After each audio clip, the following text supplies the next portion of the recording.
it is the first Friday of February, and it means For the Love of Italy, where we talk about all things Italian, and I talk with folks who also love Italy for so many reasons. Now, I don't know where you are in the world. I am in New England, and we are experiencing a polar vortex of epic proportions. Rumor has it we're going to be having like minus 20 to minus 40 degree wind chill factors here.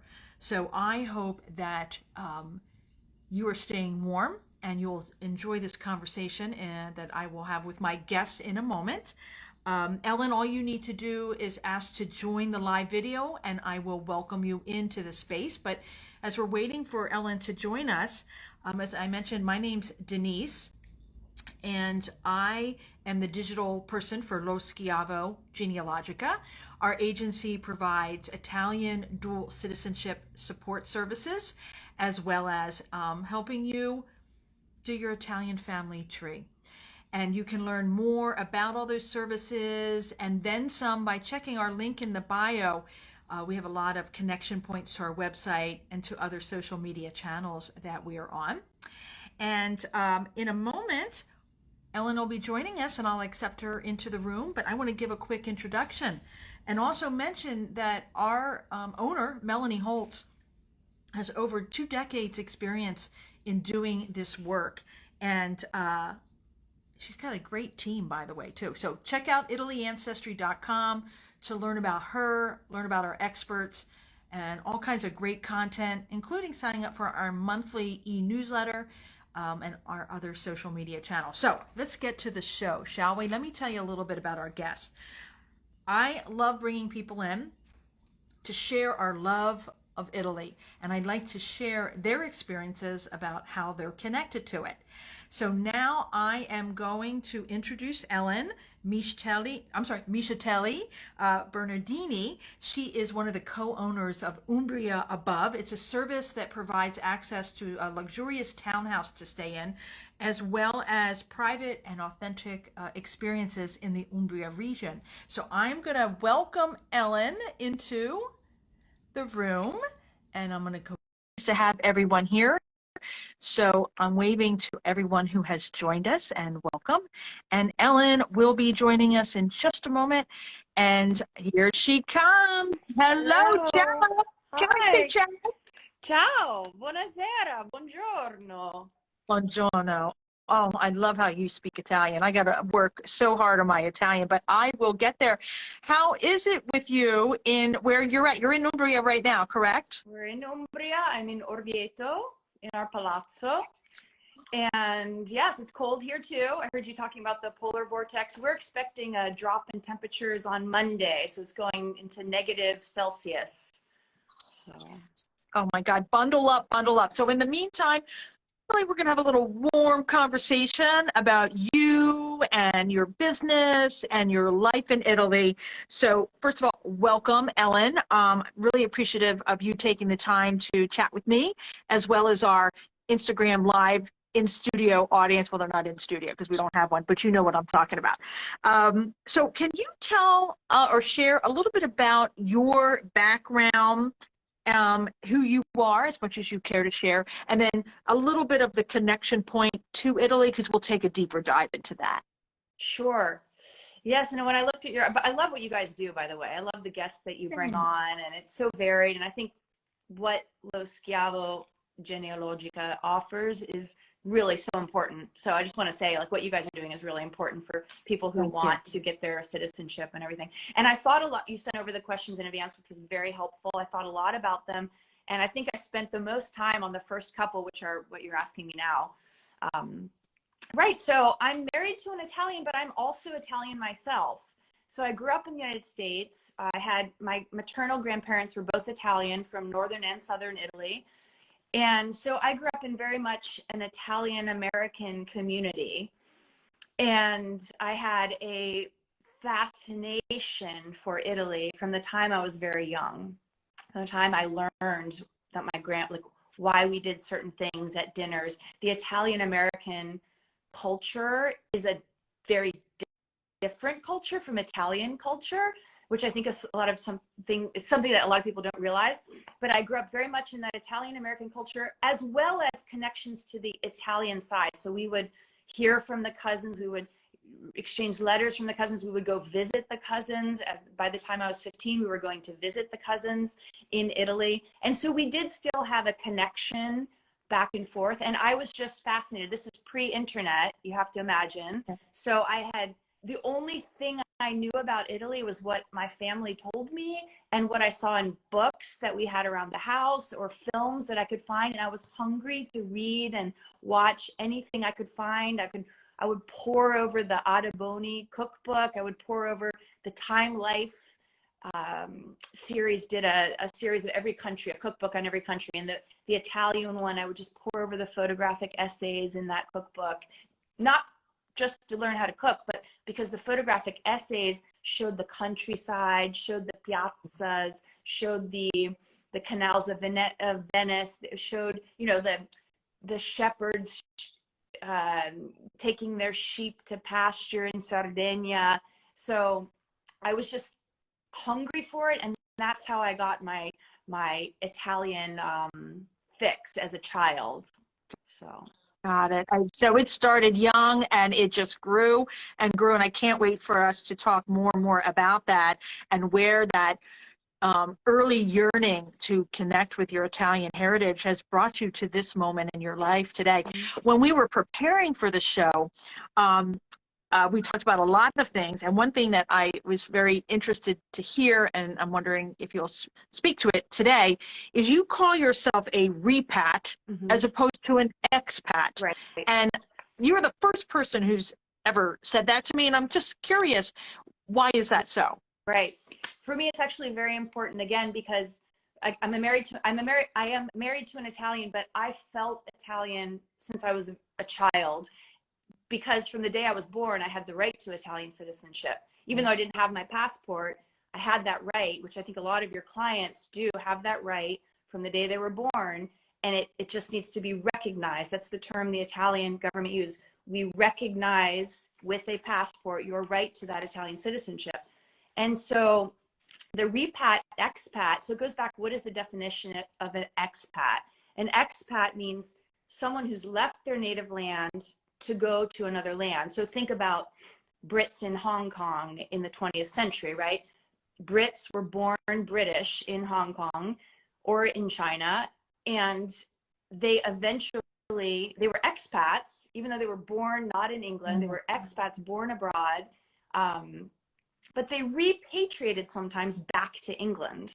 So, right, so it's like, and it's so varied and rich and diverse, but and let's look at the expat community here in Italy. We have so many different ethnicities and countries. We have Americans, British, Australian, French, and many more. I can't name them all, but that's that expat community in Italy, for example.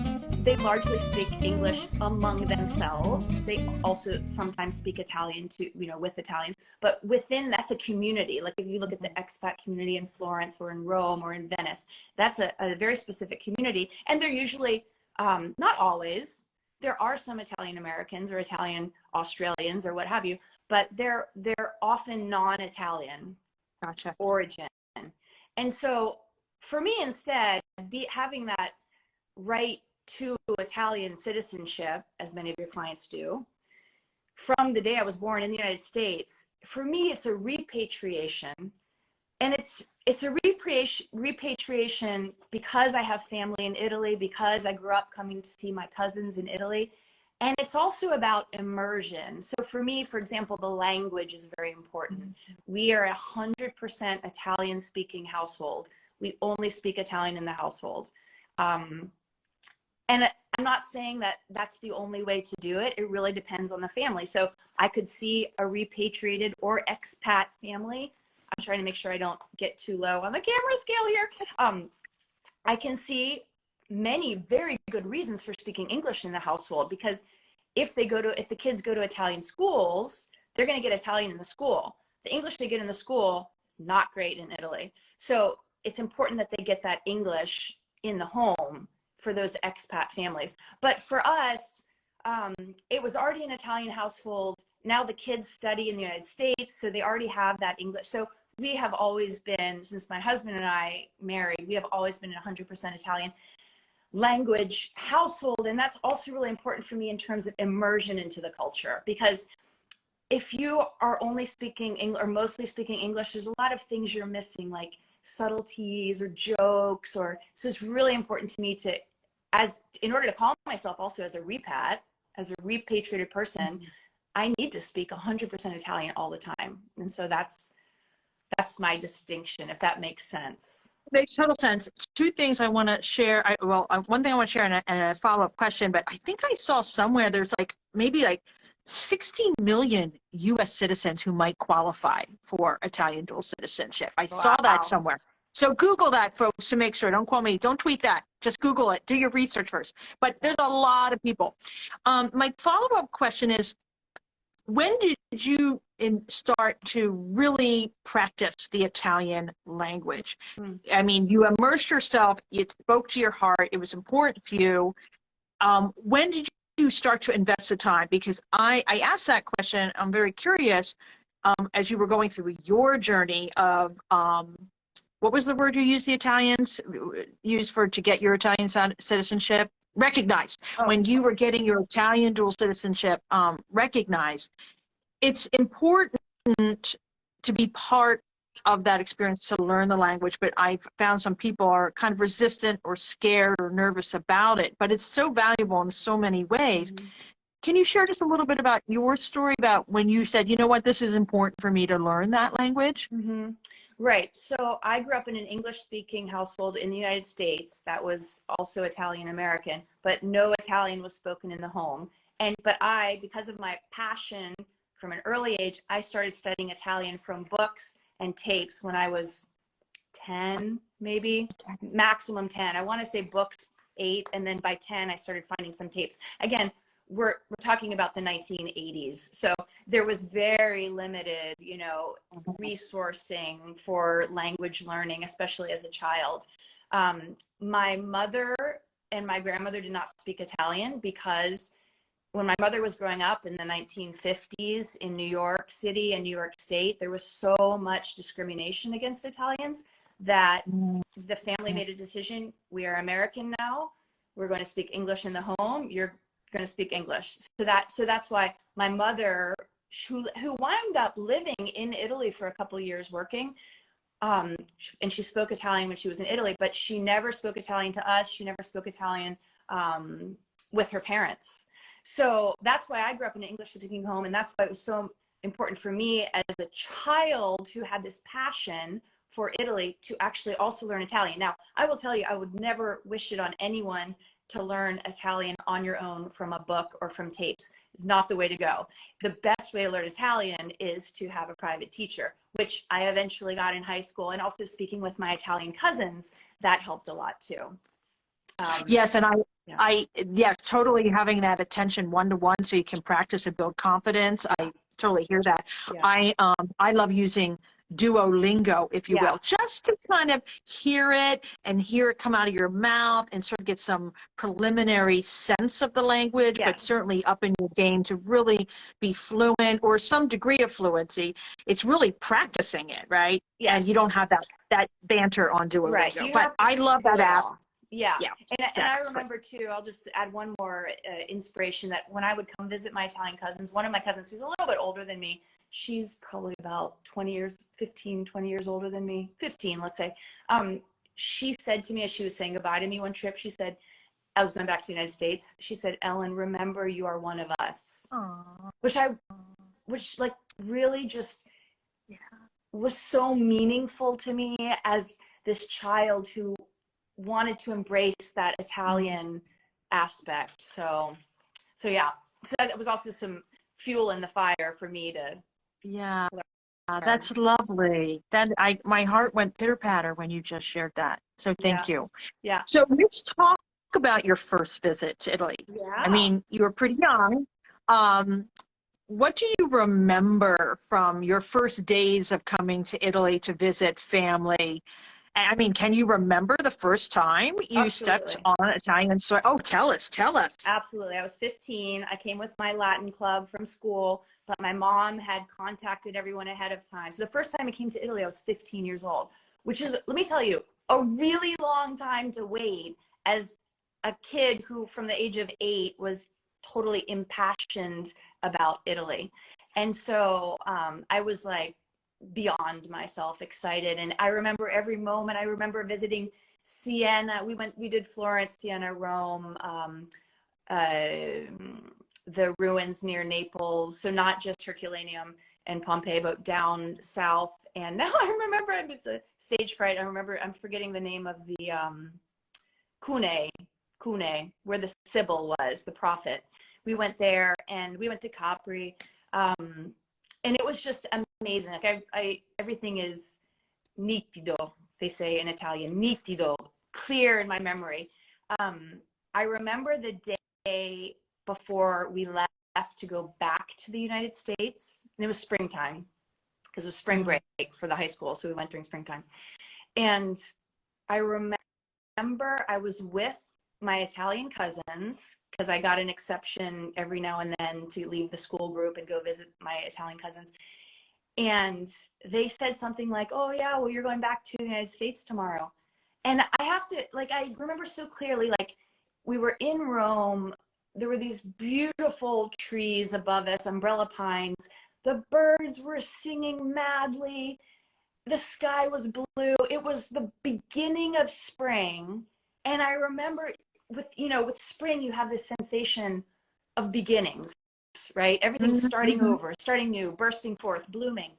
And I had this very strong feeling of beginning but ending at the same time, because the trip was ending, but my experience with Italy in person, instead of just from books or tapes, my experience with Italy was just beginning. And it was this complete conflict. And I was like, how can I be ending this when it's just starting? I love that. Have you written a book about your experience? You might want to consider that. It's on my list. Okay. We're restoring this big palazzo. And so Yeah. it's just taking up all of our time. We hope to be finished by March, April, which we're getting close. And then this summer, I have some time dedicated to write a book. Because also, like that feeling of connection to my Italian family, like this is the grandmother of my grandmother's ring from Italy, from the mid 1800s. I still wear it because it's so important to me. It's very clear you're very, very passionate about your heritage, and I love it. It's coming through the Instagram live camera. I'm feeling it, and I love it.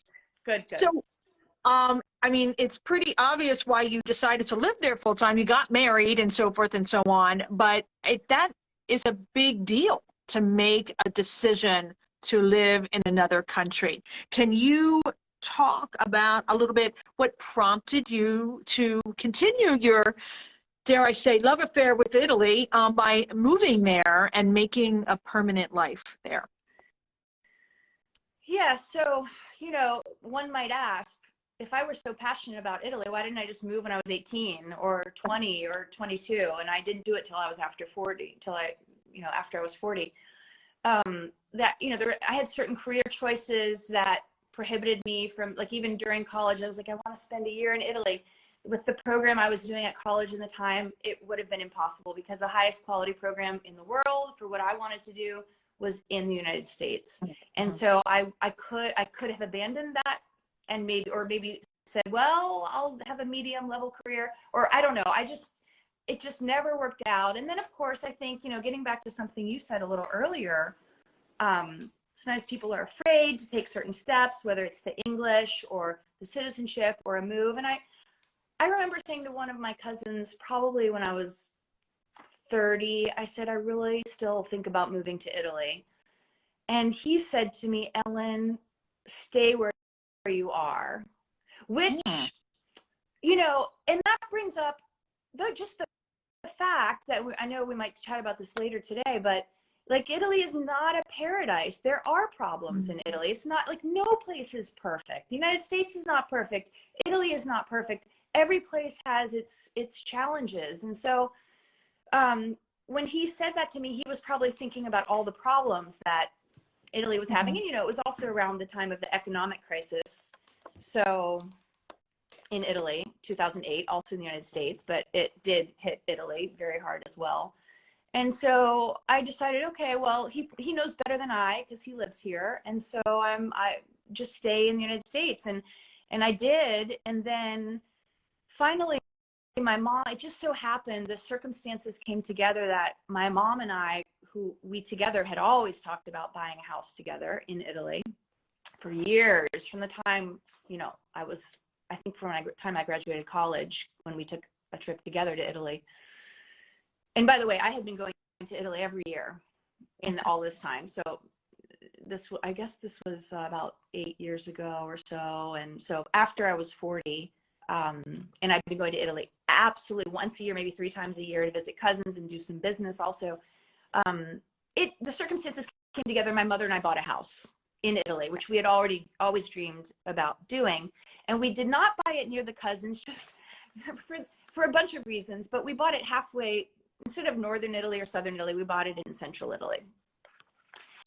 And in buying and restoring that house, I had to spend a lot more time. And I would also suggest for any of your clients who do wind up buying a house and spend time here, because the more time you spend, the faster it'll go. If the workers see that you're not here in person, it's going to be less incentive for them to actually work on the house. So anyway, I was spending large portions of time here.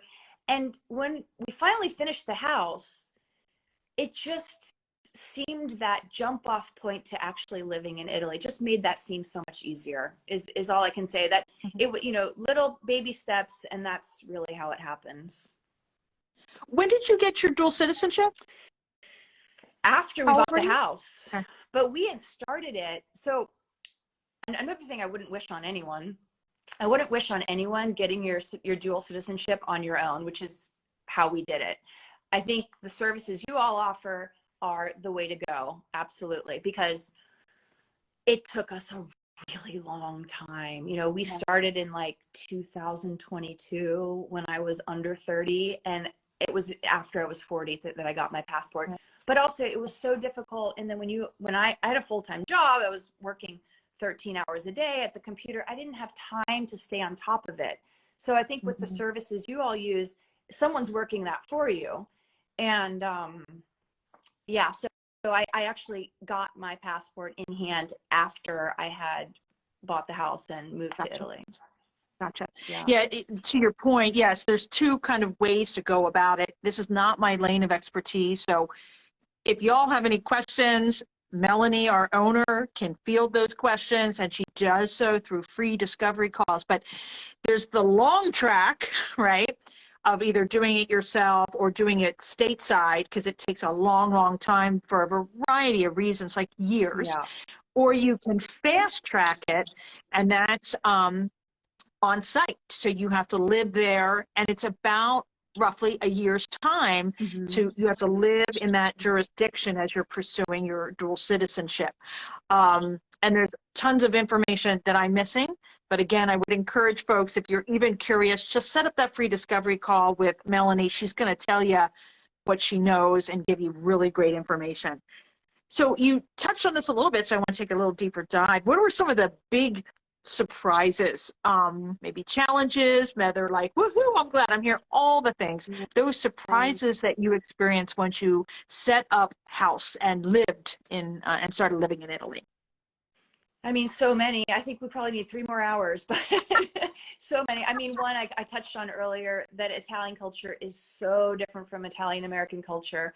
And I think that surprises a lot of Italian Americans. Italian Americans think, oh, I'm Italian. Well, you're not Italian. You're Italian American, which is a different thing. For example, there's a lady who lives in Orvieto. She is, I'm guessing 90. She's American. But she's been living in Orvieto since at least the 1960s, maybe the 1950s. I want to say she came in the 1950s and then got married and had her kids in 1960s.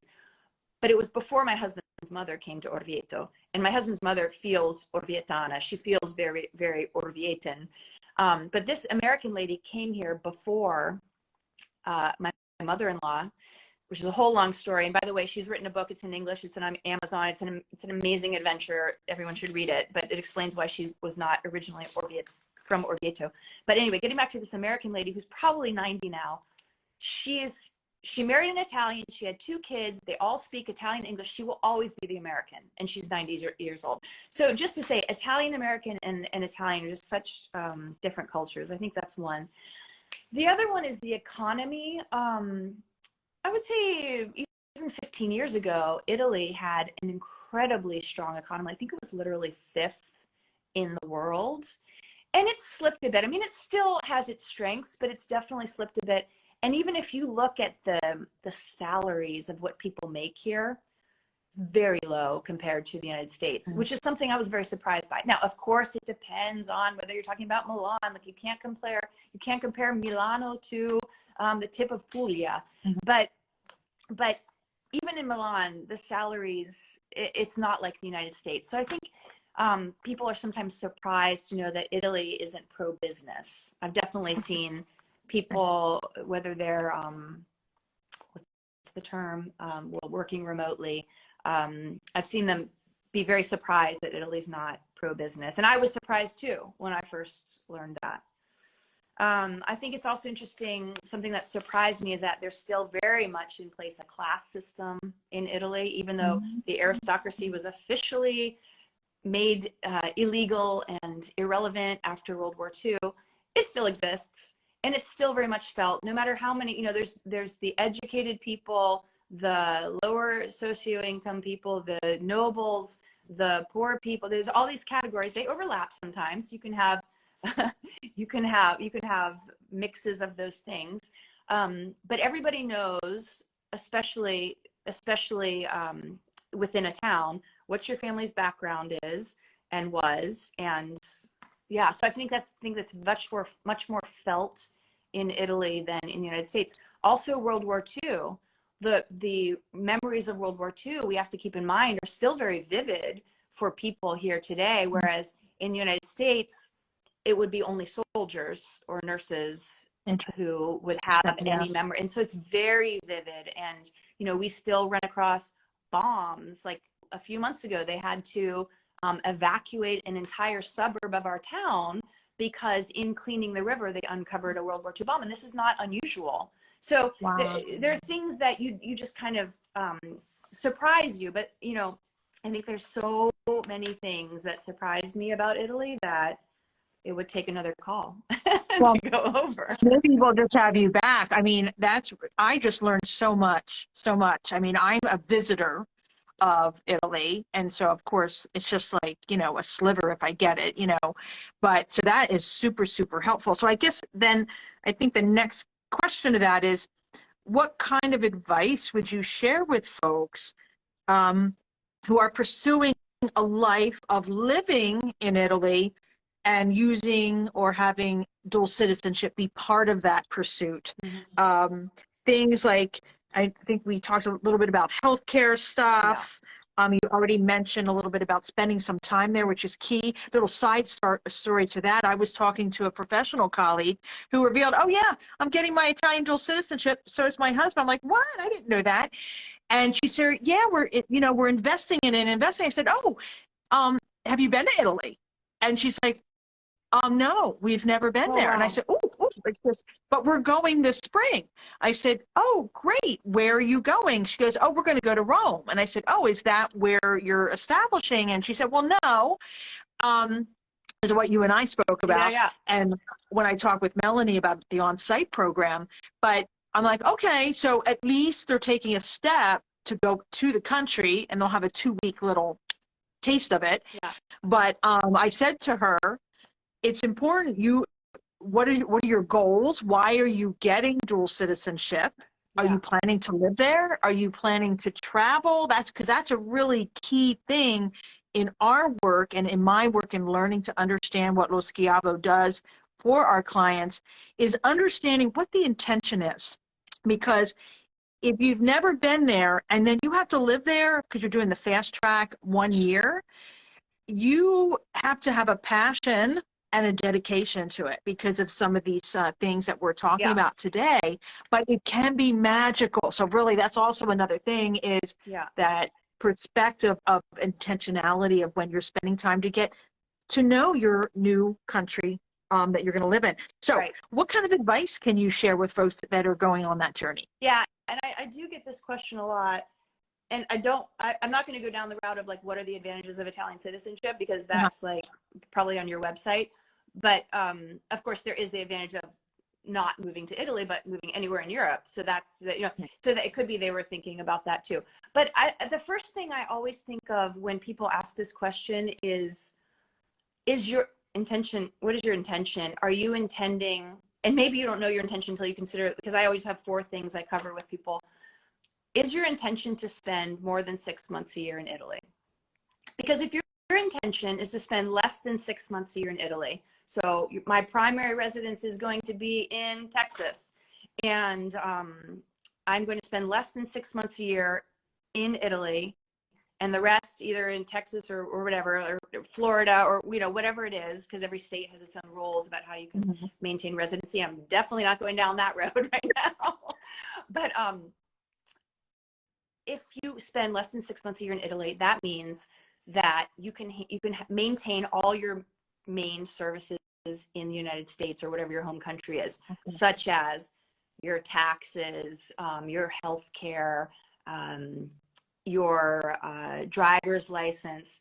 Instead, if you are planning on spending more than 6 months a year in Italy, the 4 things you have to think about are taxes and income, health care, your social life, which is something that very few people actually consider, and your driver's license. Because if you spend more than 6 months a year in Italy, you are considered a resident, okay? And for example, let's just do driver's license because it's an easy one. The law in Italy states that if you have Italian residency for more than 1 year, you must get an Italian driver's license. Otherwise, you cannot drive in Italy. People do. People do drive illegally for many years with an American driver's license or their home country driver's license, but it is not legal. And the more frequently the police stop you, the more they're going to create problems for you. So like I confess, I'm the first one who will raise my hand. I kept my American driver's license for driving after I was a resident for probably 3 or 4 years. And the police who knew my husband quite well, because my husband was a policeman for a couple of years, they'd be like, Ellen, you have got to get an Italian driver's license. And here's the thing, here's why people don't get an Italian driver's license, because the test is insanely, ridiculously hard, aside from the fact that it's in Italian. So if it's someone who's not fluent in Italian, forget about it. Like, forget about it. I think you can take it in French because of the French-speaking populations up north, but otherwise it's an Italian written driver's license test. It's usually 30 or 40 questions, and you can only get like 4 wrong. They change this every now and then, but when I took it, there were 40 questions, and I could only get 4 wrong. And the first time I took it, I got 2 wrong, and I was like, but I was a crazy person studying for that test because there's all these tricks that they try to trick you on the test. Anyway, long story short, if you can't pass that test, you can't drive in Italy. So that means if you're planning on coming for more than 6 months a year, 12 months a year, you are going to be limited to train travel or trying to get by, you know, technically illegally, which is how Italy works often, you know, and people do, and I did for 3 or 4 years. And I know people who've done it for many more years, driving on a foreign license. But if you get into an accident, that's a big problem, because suddenly you're driving very illegally while you have residency in Italy. So driver's license is actually a big one people don't think about. Taxes, I mean, every job, every type of income is different. So for example, flight attendants are classified differently in terms of residency than other people. I'm not a tax expert. It's good to probably get 3 different opinions from Italian commercialisti, because they will be able to explain, accountants be able to explain then very well. And the Italian tax code is so complicated that nobody knows it all. So that's why I say it's good to get 3 opinions about your type of income. Like maybe if you're retired, it's better. That's what I hear. Or if you have a certain type of income, like a flight attendant, that it's better in terms of taxes. But related to taxes is income. We talked about earlier, incomes like an engineer in the United States might make $250,000, $300,000 a year, depending on type of engineering, right? In Italy, that equivalent might be 50,000. So if you're thinking about working in Italy, you just need to think about income. And then the other two, which are healthcare and social life. So healthcare, again, if you're going to be a resident of Italy, it's just it's very different. You can find English speaking services, so that's very helpful for people who are not yet fluent in Italian. And by the way, I would say, please take, for anyone who moves to Italy, please take private lessons in Italian, because you've got to do that, because otherwise you're really limiting yourself to only being a part of the expat community that speaks English. But if you really work on your Italian with private lessons, and Duolingo also, like Duolingo is a great tool. So is Rosetta Stone. So are all of these tools, but private lessons to get that conversation back and forth, rapid. You know, with Duolingo, you can kind of pause and it'll pass you, even if you know, like you can get by, but with the conversation, you have to respond. And anyway, healthcare, you can find English speaking services, but they're not everywhere. Certainly in the big cities, Florence, Rome, Milan, you can find the English speaking services. I would say, I'm not sure if we were going to talk about this. Yeah.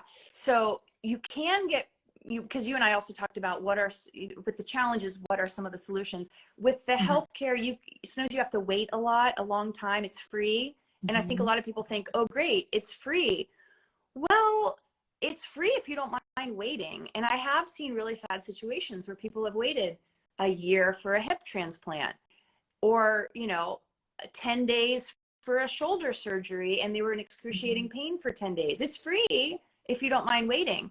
So there, some solutions to that are private insurances, which actually don't cost very much, especially compared to United States prices. I can't speak to, all the other countries in the world. That's why I'm mentioning the United States, not because I'm prioritizing that. It's just that it's my experience. So insurance in the United States is much more expensive than insurance in Italy.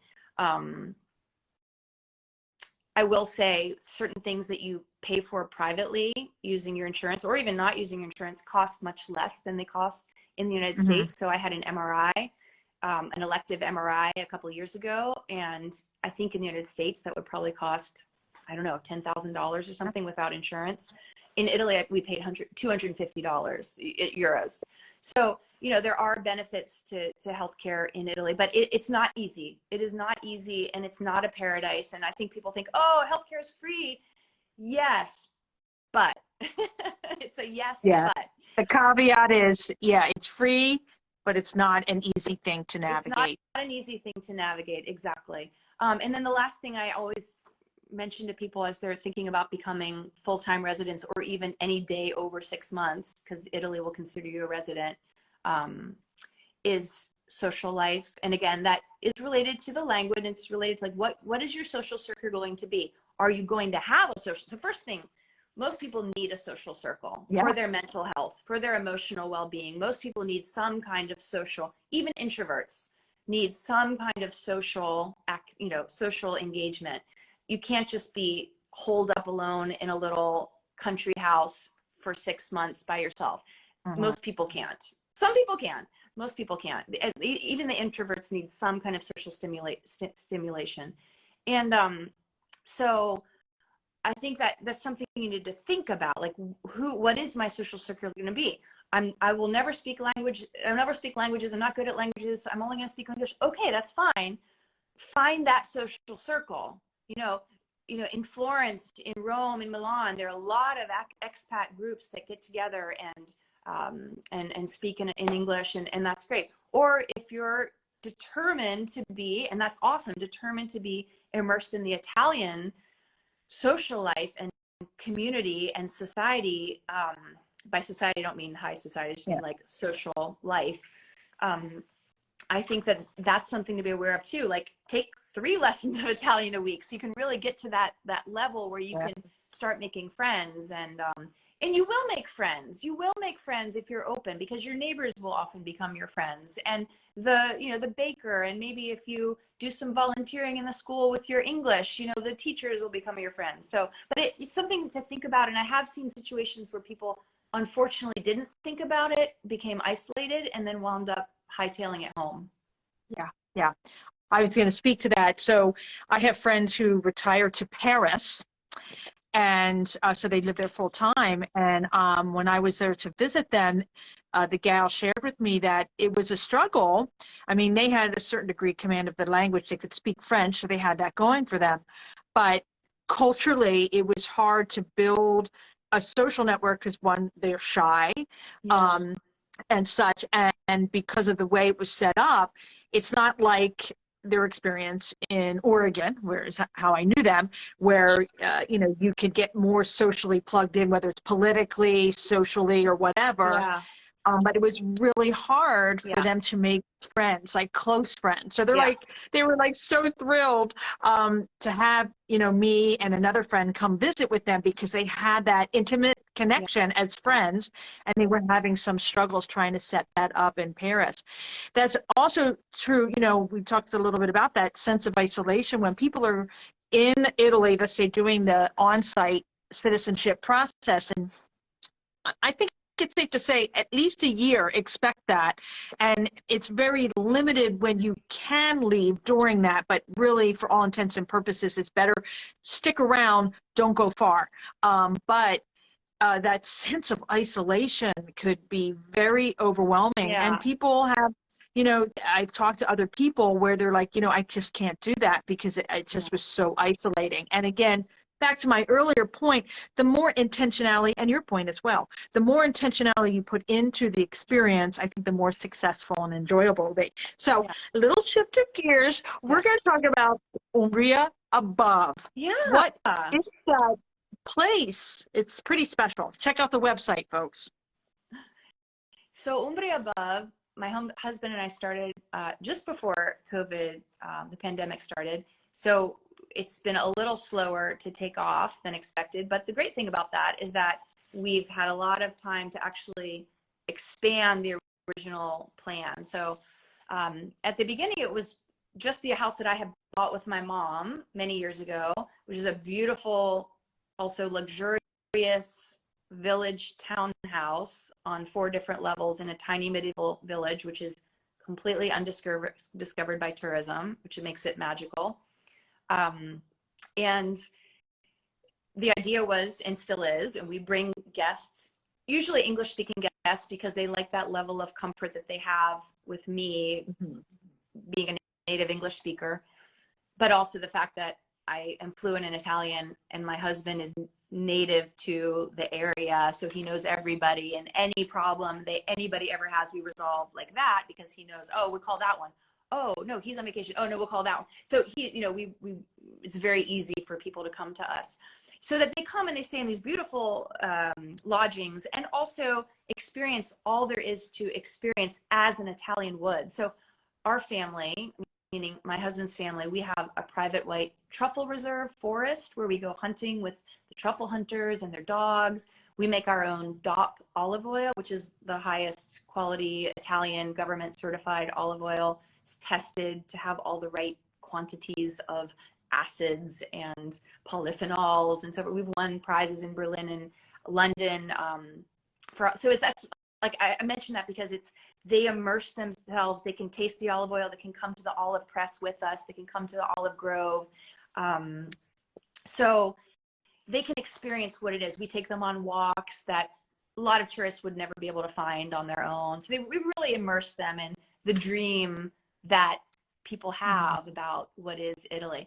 And now, of course, with the renovations to the Palazzo, we will have 3 additional beautiful suites upstairs from where I am right now, which will have all the same offerings, and will just be a different location. It'll be in the center of Orvieto, which is it calls itself a city. It's a big town, but it has many restaurants and many shops and many bars and many cafes, whereas the village is so special in its own way because it's quiet, medieval, undiscovered, sleepy. So, but people love that too. Yeah, I've been there many, many, many, many years ago, and your cathedral, Yeah. that, The Duomo. it's iconic, and the wine, right, is iconic, you know. Yeah. A beautiful place. I'm just going through my memory as you were describing it. A beautiful, beautiful town. And so let me ask you something. Are the experiences that you curate just for your guests, or do you have folks who maybe are day tripping or something like that? They could do some of your experiences. It's really only for guests who stay in the lodgings. And I'll add, it's not really even our choice to make that decision. It's the Italian law that dictates that, because a travel agency could book something like that, but we are not a travel agency. Italy, everybody talks about the fact that it is famously bureaucratic. This it's not even levels of, it's like knots of bureaucracy. Yeah. And so one of the things is that to book a truffle tour or to book an olive oil tasting, you need to be a certain something, either a travel agency, but we really can offer those experiences only to people who stay in the lodgings that we manage and own. Oh, okay, that is super helpful. And you touched a little bit on the types of events or experiences, but I was looking at your website. You know, you really take a deep dive, if you will, in these experiences for the culture, food, and outdoors with the walking. So I encourage everyone to take a look at the website. And remind me, is it umbriaabove.com or Yes. .it? Okay, Com. great. Okay, .com. Okay. You mentioned your olive oil. I'm looking at my questions. I want to make sure I get to them all, that you spoke about that olive oil. Do you sell that olive oil like e-commerce, or do they have to buy it there? E-commerce on our website. So same website, umbriaabove.com. And we do ship it all over the world. The shipping prices that are on there are for the United States, because that's where most of our clients are, only because I am American and Italian. But if anyone from another country wants to buy it, they certainly can they just contact us for whatever the shipping is for that country, and we let them know. I'm just trying to think of some way for me to go stay there and then have some of that olive oil and bread and some wine. Oh my gosh, I'm just having these visions. Oh my goodness. What is the best way to stay connected with you? We've talked about the website quite a bit. Do you have a newsletter or anything like that? Social media, right? You're on Instagram. That's how I found you. Okay. Yeah, I love the idea of doing a newsletter, and I admire those who do a newsletter. But right now it's just Instagram. Okay. Yeah. Right. So check out the website for all the things. Get a better sense of experience and the offerings through the Instagram. And so my final question for you, Ellen, and it's a tough one. What's your favorite Italian expression and why? Yeah, and you were so nice to ask me these questions earlier, so I was able to ponder all of them. Can I give you two? You can. Okay. The first one isn't really Italian. The first one is domani doesn't mean tomorrow. Domani in Italian means tomorrow. But the saying is domani doesn't mean tomorrow, which it's referring to, like, if you're talking to maybe someone who's doing the restorations on your house, not mentioning any names, or someone that you need to do something, maybe your accountant or something in Italy, and they say domani, which is also, this is a gesture for later, domani, it doesn't necessarily mean tomorrow. It just means simply not today.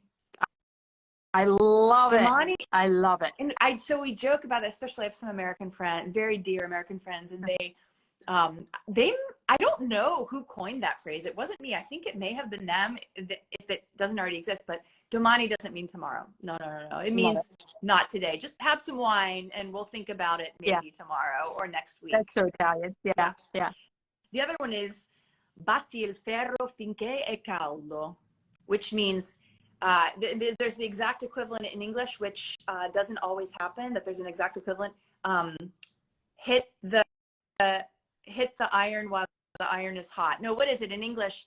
Hit the. You're asking the wrong girl, because I get them mixed up all the time. You don't know this one? Strike, oh my gosh, strike when the iron's hot. In English. Strike when the iron's hot. Strike when the iron's hot. Yes, strike. Strike when the iron's hot. Which means when you have that opportunity in hand, Take it. Take it. I love it. This has been such a delightful conversation, and I suspected it would be because we had the pre-interview conversation, and that was delightful. And I'm thanking you very, very much, grazie, for being here. And I will be sure to put the website in the comments. And I want to say thanks to everyone who joined us for this delightful conversation. If you're not familiar with Umbria Above, please check out the website, umbriaabove.com, and be sure to connect with Ellen here on Instagram. And so thank you so much. I want to also share in closing that if you want to learn more about, hey, I want to learn about my Italian ancestry, check out ItalyAncestry.com. We can set up a free discovery call of how to do that. If you're like, you know what, I don't know, I might be qualified. I might be one of those 60 million U.S. citizens who might qualify. Set up the discovery call. And also, I want to mention that Melanie does a live Facebook thingy called Presto Italia on the last Friday of the month at 6 p.m. Eastern Time, where she actually fields questions and particular updates and such about Italian dual citizenship. So that's a great resource. And she is co-hosting another one of her webinars with, do you know Kathy McCabe of Dream of Italy? Yeah. Okay. Yeah. So they're co-presenting a 2-session webinar on how to do your Italian ancestry and dual citizenship if you want to do a little DIY, if that's like what you want to do. So I want to encourage folks to just check that out as well. Awesome. And we're getting all kinds of great comments in the thing. Grazie. So enjoyable. Thank you, studio audience, for being here and being part of this. And Ellen, ciao. Ciao. Thank you, everybody. Bye. Bye. If you would like to learn more about Italian dual citizenship or your Italian family tree, be sure to visit us online at ItalyAncestry.com and schedule a free discovery call.